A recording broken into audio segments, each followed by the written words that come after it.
Hello, all you beautiful internet people. This is episode 2 of Crafty Brews, a MTG discussion podcast. Thank you all for joining us today. I hope you're enjoying your preferred brewed beverage. I am one of your co-hosts and moderators, Tony, aka the patron saint of garbage magic players, and I am joined by Mark, aka the Reanimator. and by It's your boy John, aka the Salt Collector. Yeah. How are y'all doing today? Feeling good. Good. All right. Since we don't have as much of an introduction as last episode, let's just get our creative juices flowing with a little segment, my favorite segment, Build, Add, or Pass, also known as BAP. Yep. If this is your first time joining us, BAP is where we would either build a card. Blood alcohol percentage. Okay. No. BAP, it stands for whether. See, you done messed me up. So we have 4 cards that we're going to talk about. 3 that we know ahead of time, and 1 random card. And we just discussed whether we would build around this card, whether we add this card to a deck, or if we would pass on it. And our very first card, Mark, why don't you introduce our very first card that we're going to talk about today? All right. First card we got here is Umori the Collector from Ikoria. I'm sorry. Mm-hmm. It's a legendary ooze. 4 mana drop, 2 colorless, and 2 hybrid, black, green.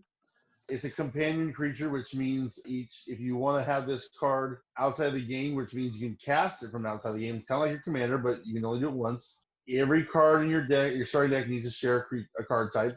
When he enters the battlefield, you choose that card type, and then all the spells that you cast that chosen type cost 1 colorless less to play. This is a very solid card. Not the hugest fan of the companion thing because I get the fact that it's essentially like having it in your hand, but it's it's basically like when you play it, you're casting it. Someone counters it or just kills it. I mean, I understand that can happen in a normal game anyway, but you have to have this added ability that all your cards have to be that certain thing.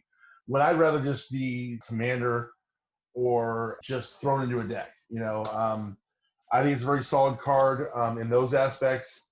He's a 4/5 creature for 4 mana that basically reduces the cost of a certain card type. This can be very good for many reasons. I mean, you could run a black-green, make those elves cost even less, which is just even more gross because, as we all know, elves are already pretty low costing themselves, but if you make it even less, that's more you're dropping per turn, and more.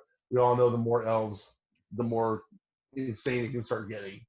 And just any kind of card type. I mean, just anything that also reduces the mana spells or the cost of your spells by 1. In my opinion of playing Magic, it's always helpful. It helps you get things out quicker. It'll help you starting to play more things in a turn. I'm sure we've all been there where you have 6 mana on the field and you have 2 cards you'd like to play, but you can't play both of them because both the cards would cost you 7 mana. Like say one's a 4-drop, one's a 3-drop. This would help you cast both of those in 1 turn. Just adding that aspect of lowering the cost, definitely something that I could see building around, or just adding to a deck. Like a Sultai deck would probably also really love this because a lot of Sultai decks will run a lot of really good powerful creatures, and if you can make them all cost less, just awesome right off the bat right there. So it's definitely not a pass. This is a card that can be very solid in a lot of decks. So I'm going to definitely say it's a deck you can build it around or just add it to a deck that is either black-green or any deck that just has black-green in it, like a 5-color or a Sultai, something like that. Okay. Jonathan, anything to add to that? I'm very disappointed with how this played out for this cool ooze. And everyone's overlooking. It's a 4-drop and it's a 4/5.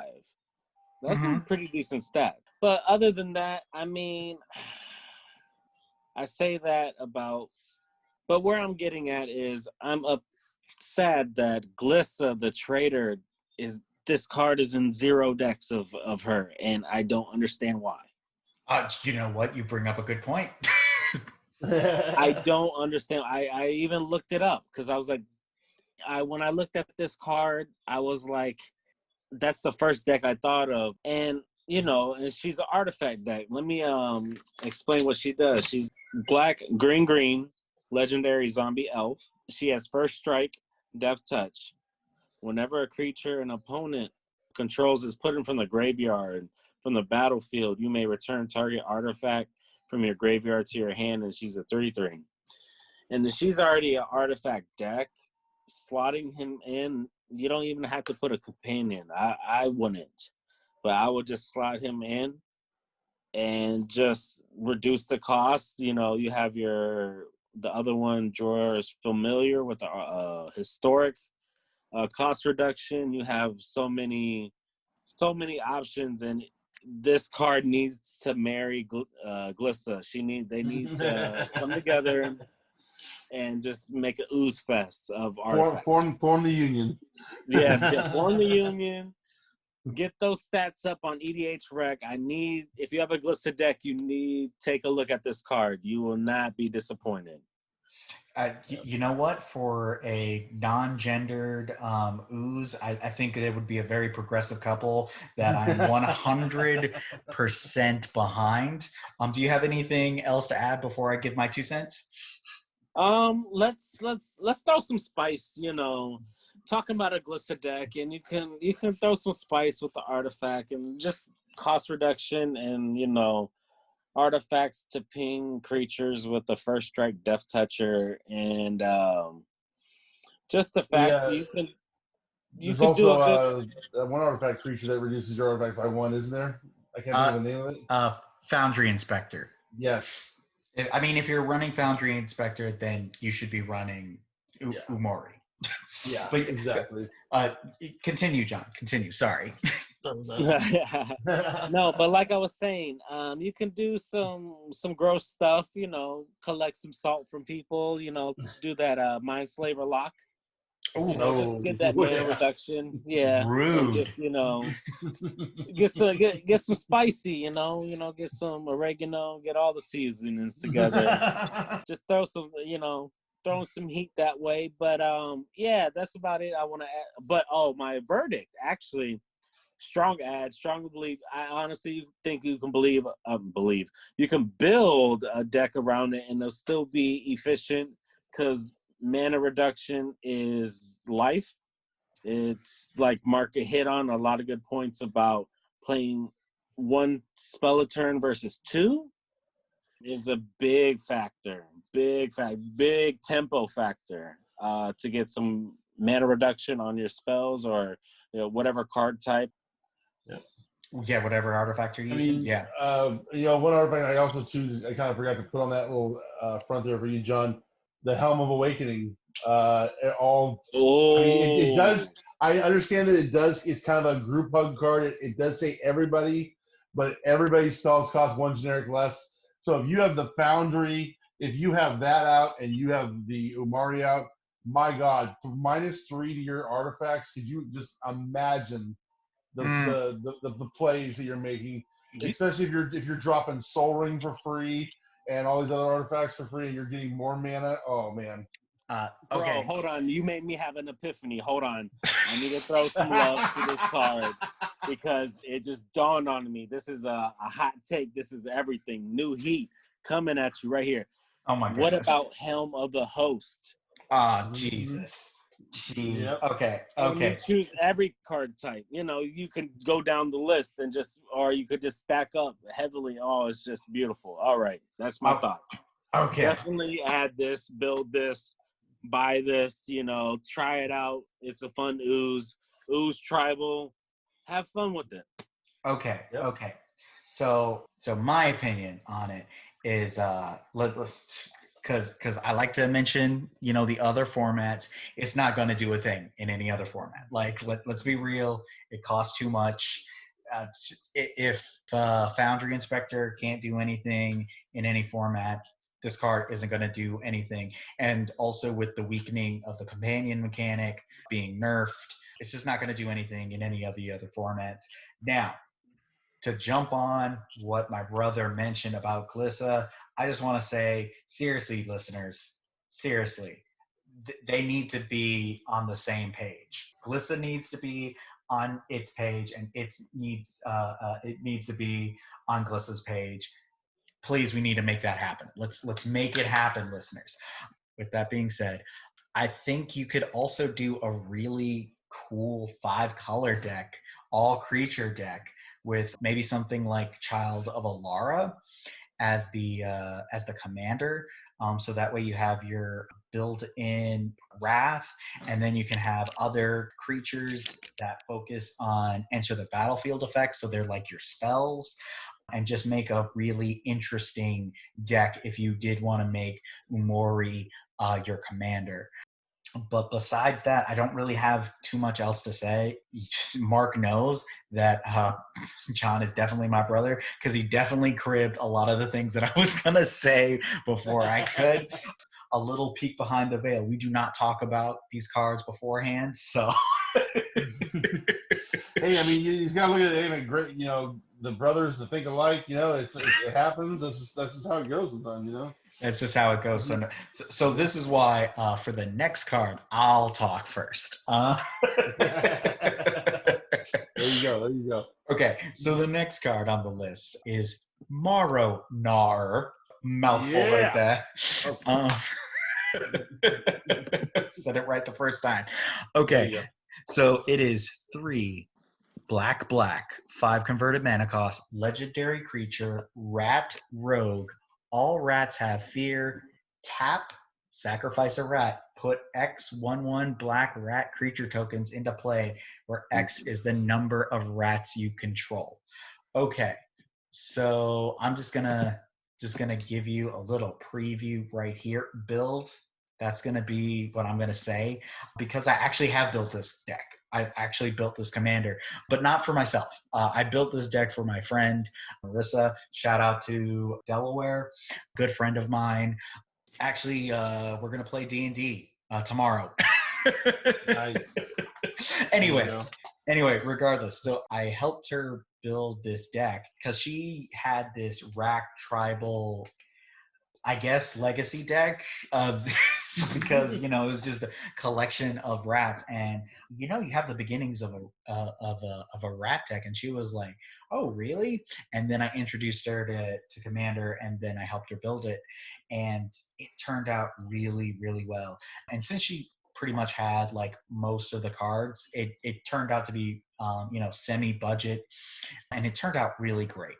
Basically, to make a really good Maronar deck, just put all the good rat cards together. And there are a lot of different rats out there. What is that rat that makes a token copy of itself? Pack rats. Pack rats, yeah. Pack rats that makes copies of itself. A lot of cool rats from Kamigawa, and just like burglar rats and other rats that make you discard. Just threw them all into a deck. Then you get as many black mana doublers as you can find, like Crypt Gas. Rats live in crypts, so it's fine. Exactly. It's fine. Exactly. Cabal Stronghold, Bubbling Muck, which, by the way, people, stop sleeping on Bubbling Muck.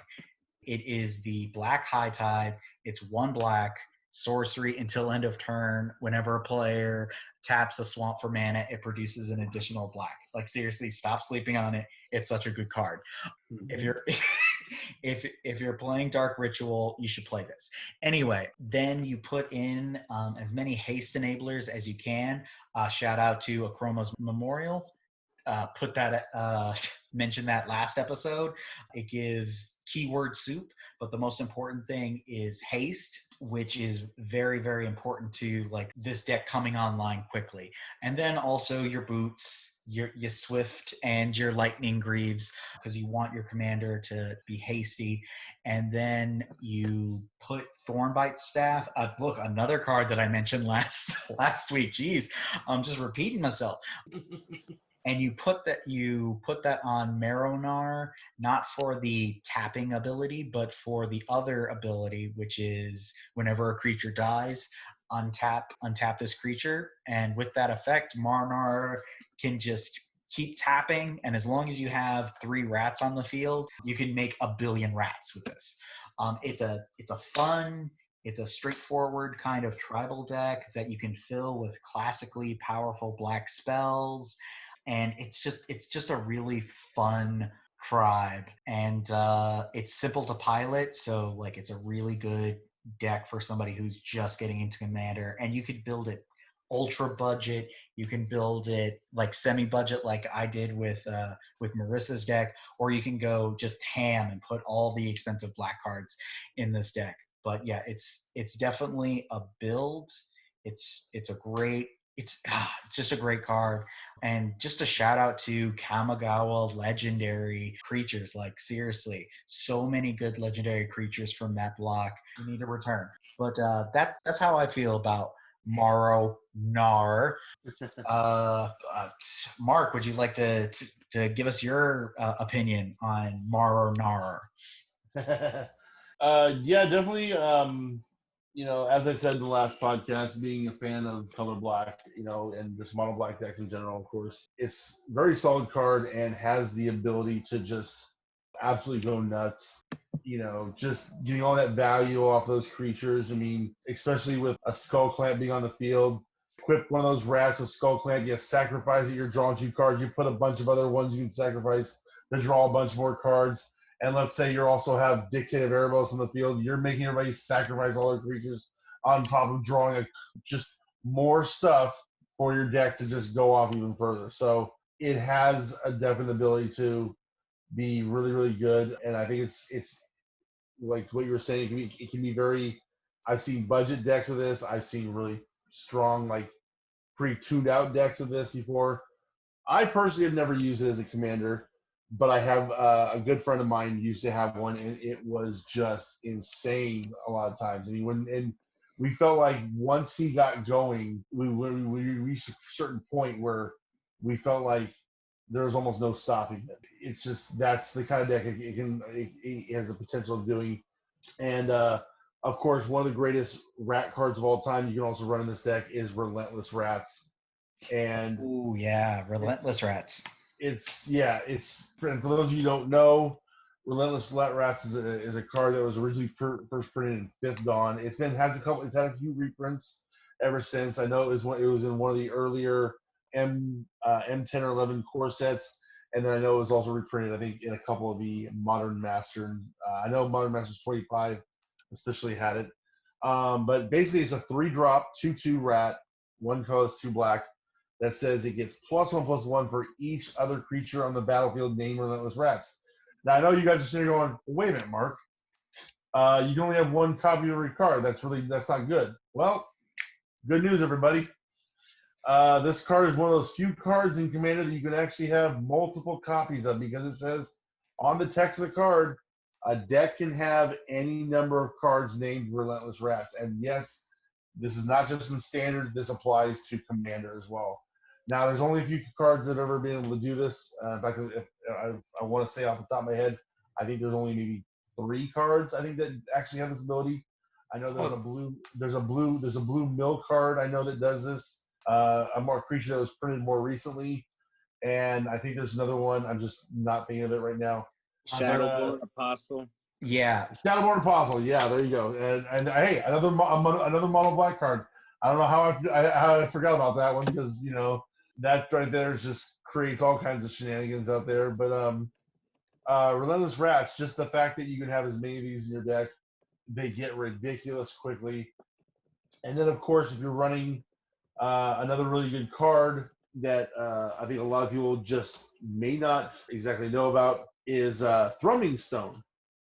oh yeah, Thrumming Stone. And this just kind of came to my mind because I forgot this is one of the big conditions of my buddy's deck that he played. Now, for those of you who don't know what Thrumming Stone is a card that can be really strong in certain decks. Not all decks, obviously, but the ones like this where you can run so many copies of a certain card. It's an artifact that basically says it's 5 mana. Spells you control have Ripple 4. Whenever you cast a spell, or whenever you play a spell, you reveal the top 4 cards of your library, and you may play any cards revealed that have the same name. So basically, gross. if you play a Relentless Rats, you'll look at the top 4 cards of your library. Let's say there's 2 more rats. Boom, they enter the battlefield. You're playing them again. You do the ripple again. It basically will just repeat itself until you don't reveal any Relentless Rats, which is, you can nearly almost just plop out. I mean, if you do it right, you probably have a pretty good chance of plopping down almost all your Relentless Rats in your deck if you run enough of them. Like if you're running around like 40 or maybe 50 of them, which is all possible if you're doing that kind of deck, which is what my buddy used to do, and it was disgusting. And just with a lot of cards, you know. I was just gonna say, and with the commander having all rats have fear, Yes. You're not blocking. I mean, and even if you have like 15 Relentless Rats out there, I mean, I'm not gonna do the math right now in my head because it's gonna hurt my brain, but that's some big rats. And so even if you are blocking, you're losing from some creatures. That's, of course, if someone doesn't have a Chroma's Memorial out in the field on top of that. So, oh yeah. so if you're playing that kind of shenanigans, it just gets even grosser. So I'm gonna say this is definitely a card that is a build around. I could see it being even included in some decks.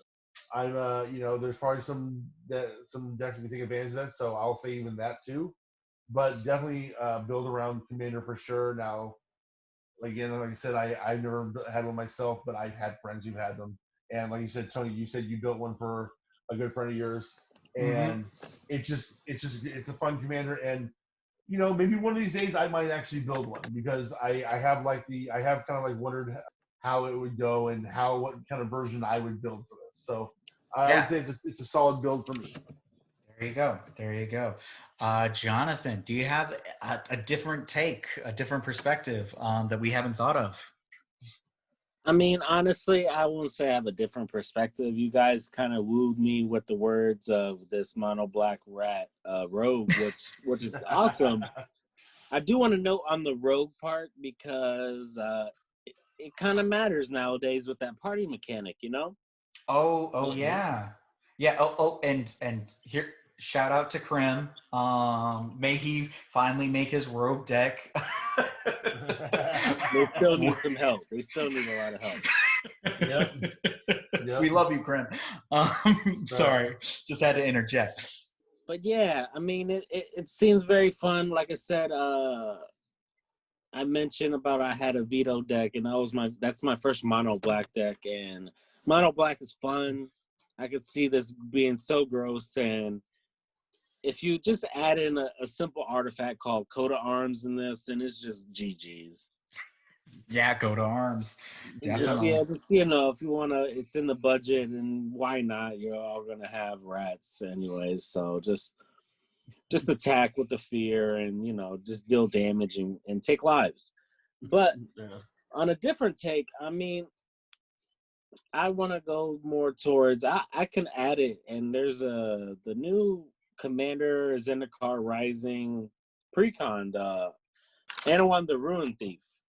Oh yeah. Tell us about that.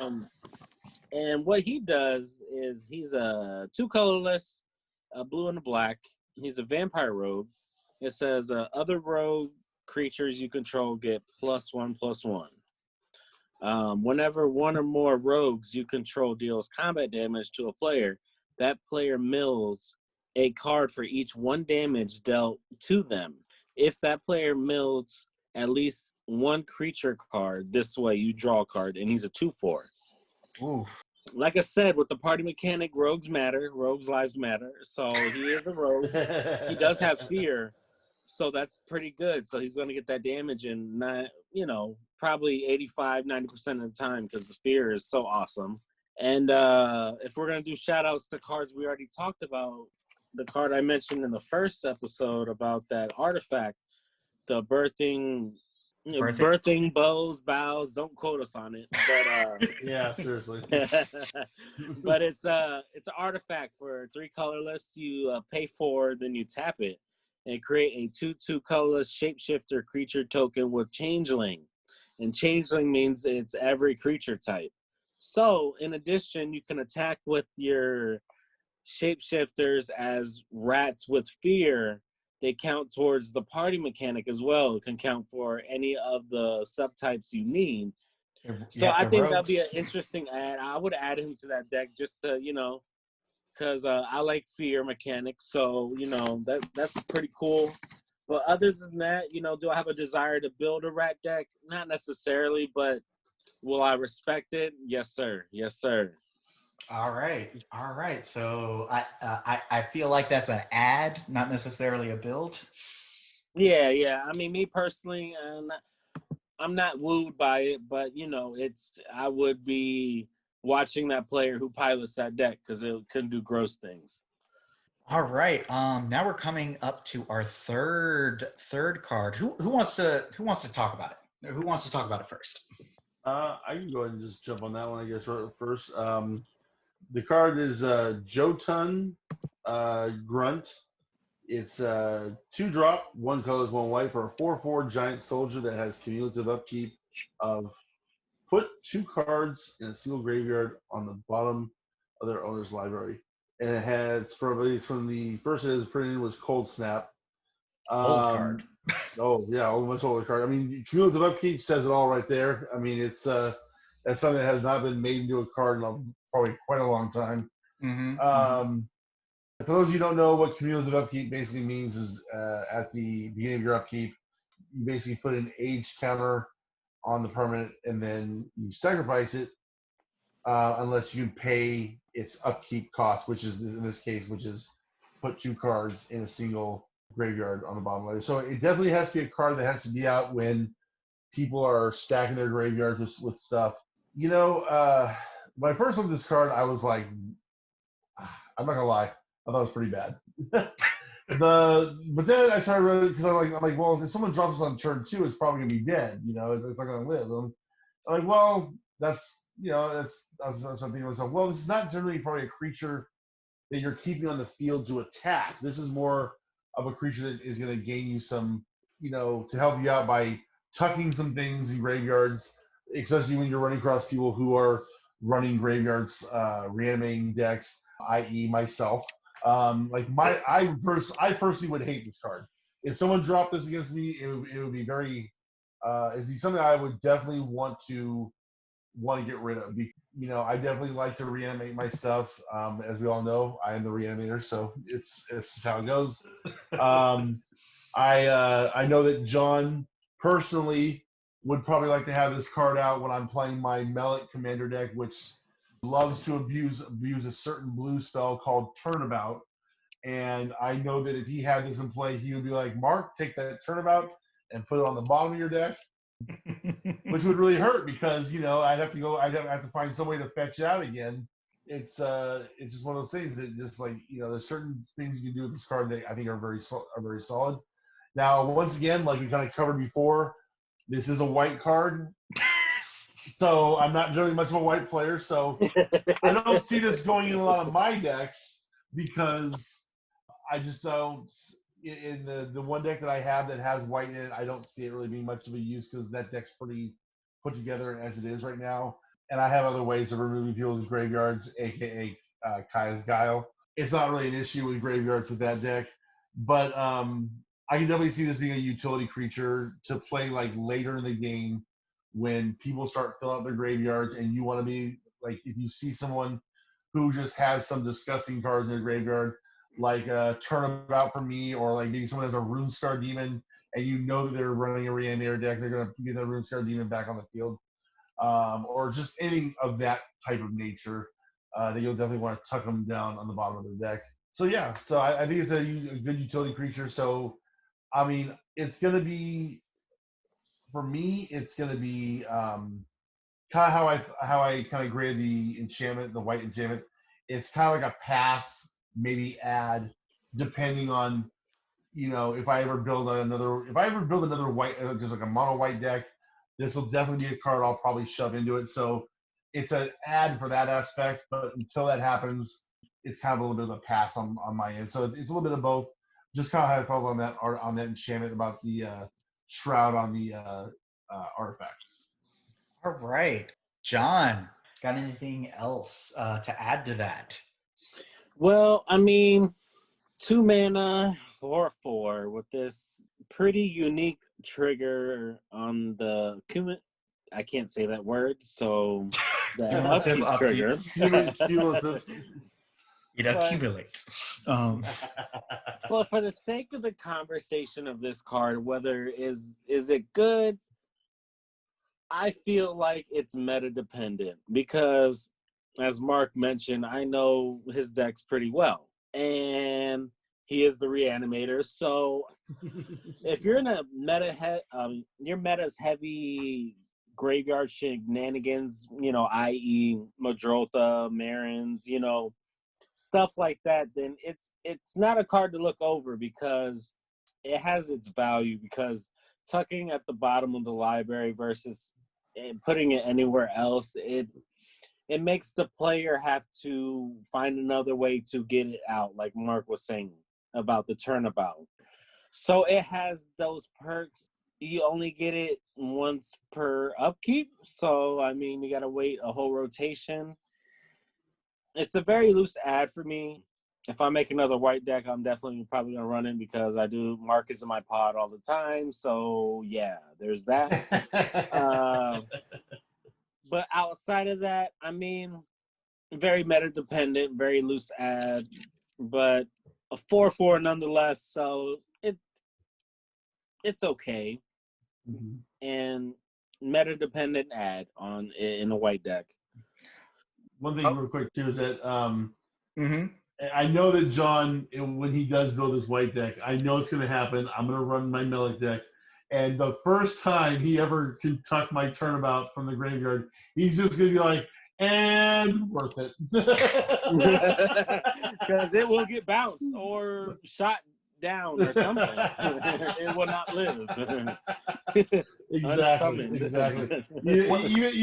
Even if it's for one turn, even if it's for just one turn, and he gets that turnabout, he's just gonna sit back and go, "All right, guys, I did it.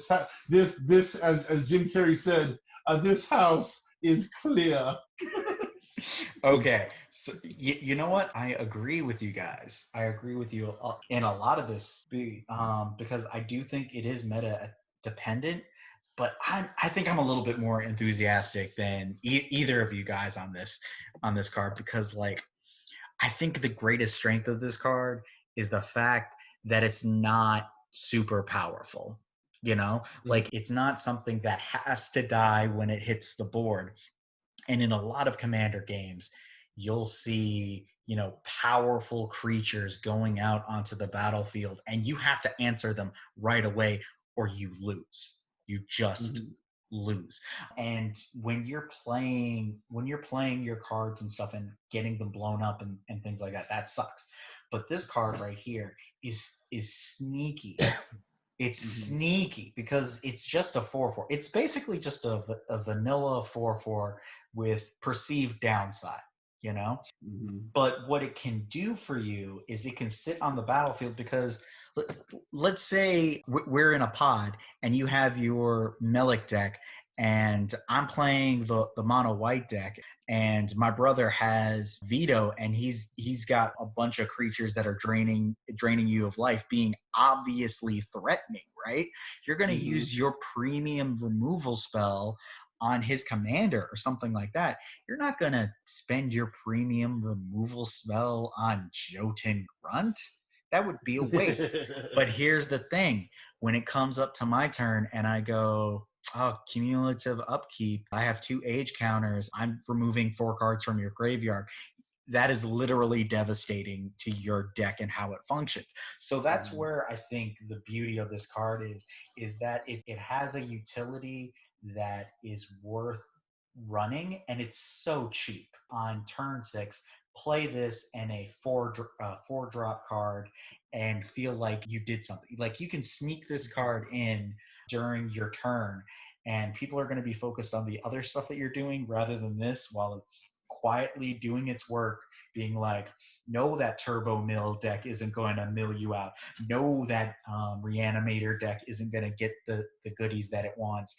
Just instantly just sitting there. So I think, while I don't think you should build around this card, I definitely think if you're in the right meta, you need to add this card, because it's going to catch people off guard, and it's very non-threatening. It's so non-threatening that it's threatening.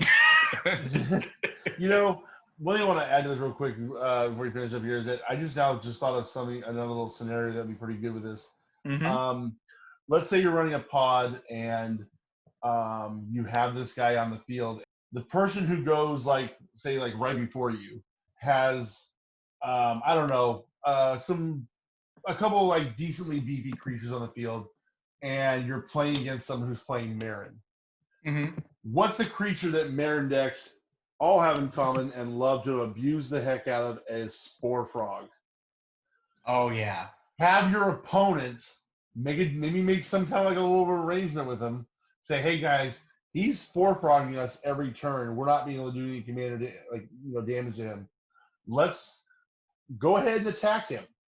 Attack him for enough damage where he'll probably use the Spore Frog, and if he does, on your turn, you tuck it. Yeah. And and let's say this: it's a win-win scenario, because let's say the guy goes, no, I don't really want my Spore Frog being tucked. He's taking damage anyway. So in my opinion, it's win-win. Either you get rid of the Spore Frog or you do some damage to him. It at least makes the Marin player play around that guy. Yeah. If you're making a reanimator deck, play around your 2-drop, you are winning. Exactly. Okay, so we're going to move on to the random card. So let's see what Scryfall has us talking about this week. Ooh. Oh, okay, guys. This is an interesting one. Eon Hub. This is a colorless card. It is a 5-drop artifact. Players skip their upkeep steps. Oh man. Okay. So it came out in 5th Dawn, and I am just looking at this card going, what do I even do? So just for some context, the upkeep step is skipped entirely. The turn proceeds from untap step to draw step. So any upkeeps is just completely skipped. So you go untap and then draw. There's no upkeep. Oh man, this is a tough one. What are some really bad upkeep triggers? Like cards that have bad upkeep trigger. Wait, your cumulative upkeep effects. Yep. Yep. Oh yeah, that would take care of a few of those. Cumulative oh cumulative my God. Keep tribal. I just oh okay. Okay. I just realized a card that would go really well with this artifact. What? Okay, give it to me. Let's go with this. All right, guys. Okay. This is a 5-color commander. Mm-hmm. Oh, kind of a really random one too, and that is Corona, the False God. Oh. The reason why this is so good is Corona basically is 1 colorless and then Wooburn, 1 of each color. Yeah. 5/5 haste that says at the beginning of each player's upkeep, that player gains control of Corona. So basically what it means is you just keep control of Corona the entire time. Oh. And whenever she attacks, creatures of the chosen type get +3/+3 until end of turn. Oh, okay. Yeah. So see, right there, that makes Corona. I mean, I know that some people they want people to have Corona because they want people to, smack each other with it. But honestly, if you could have yourself a guy that basically just sits on your field, and for 6 mana for a 5/5 haster right off the bat right there is not bad at all. So No. that's definitely a card you can really abuse with that factor. Just yeah, there's a lot of things that you can definitely kind of skip or maneuver past. Like you brought up the whole the cumulative upkeep thing, or basically anything that just says, hey, at the beginning of your upkeep, this happens. Believe me, there's actually a lot of cards out there that would be a lot better if they just didn't have that effect, and this basically probably makes some of those cards actually playable.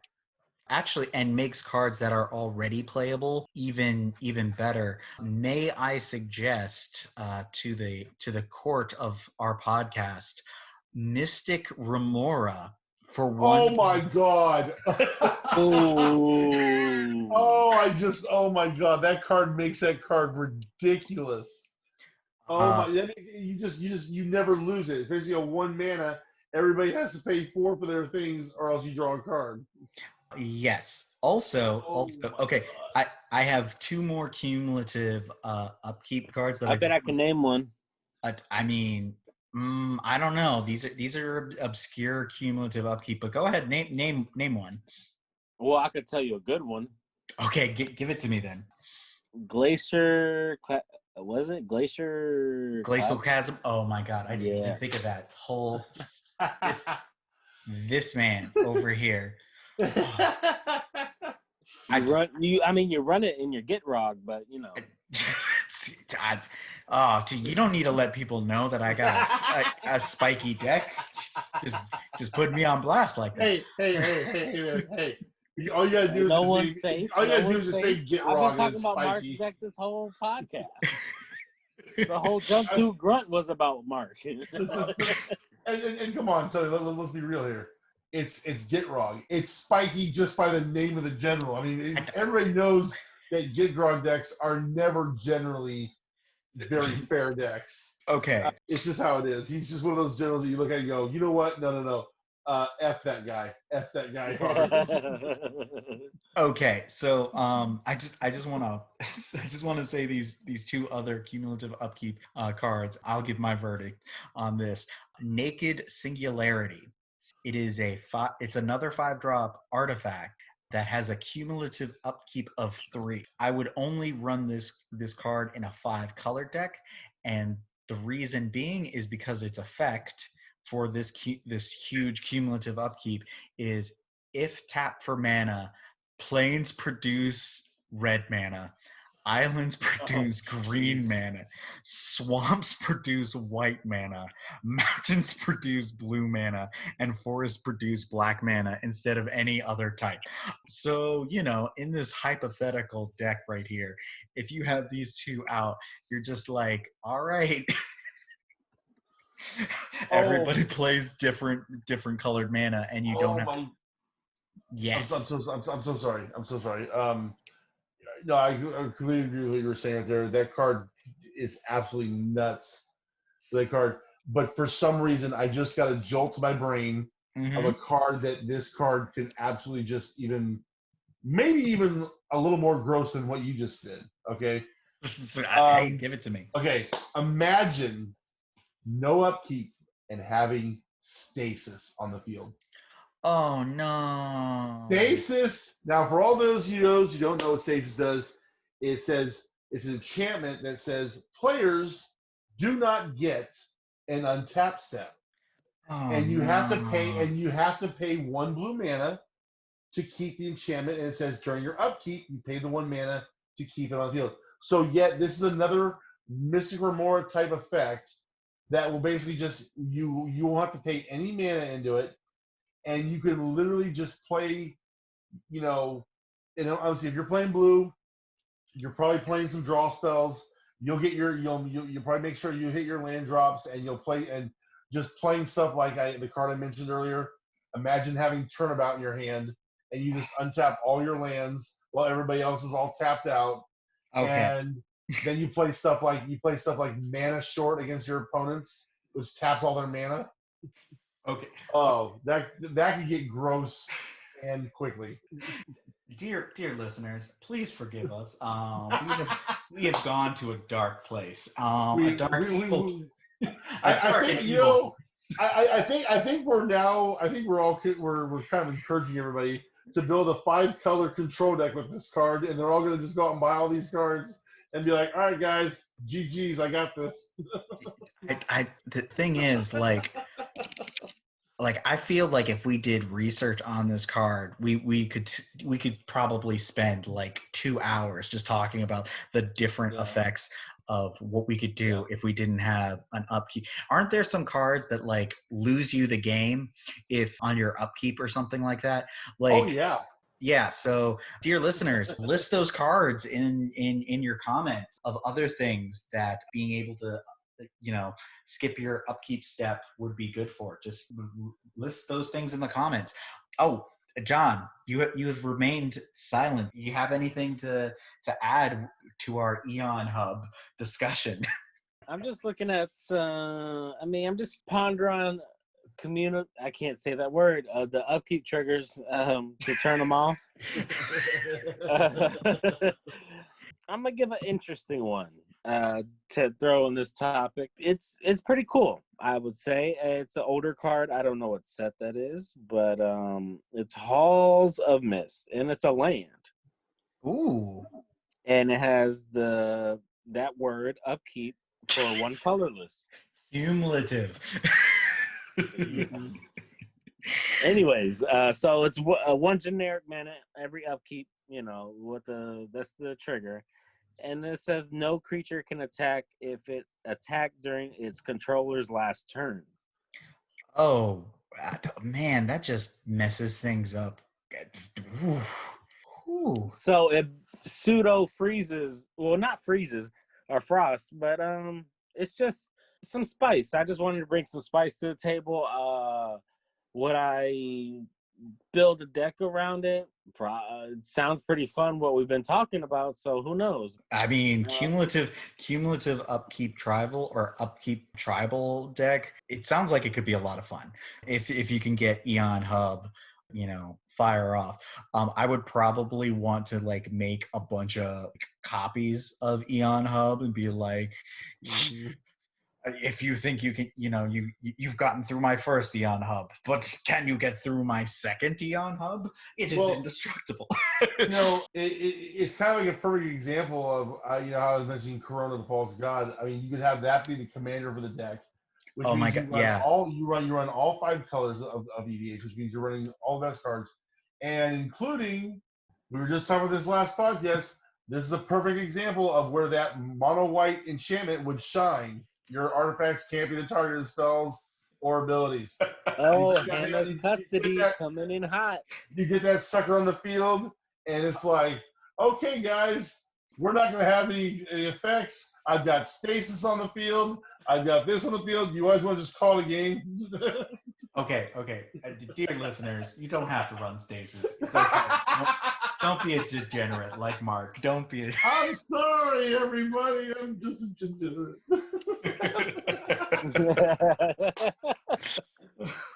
I can't help my love for stasis. I used to have a stasis deck, a 60-card deck back in the day, and it basically made my friends hate me. I'm not going to lie.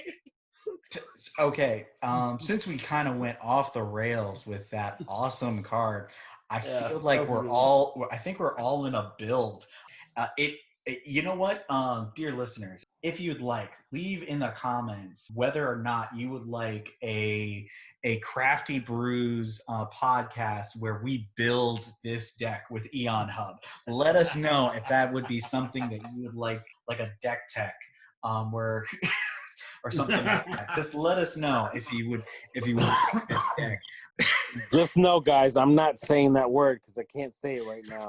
I'm just gonna say upkeep and the trigger. Cumulative okay, guys. But yeah, let us know if that would be something you guys like to hear or listen to. Anyway, now with I think that's a build from all of us. Or at least, if nothing else, an ad. Build an ad.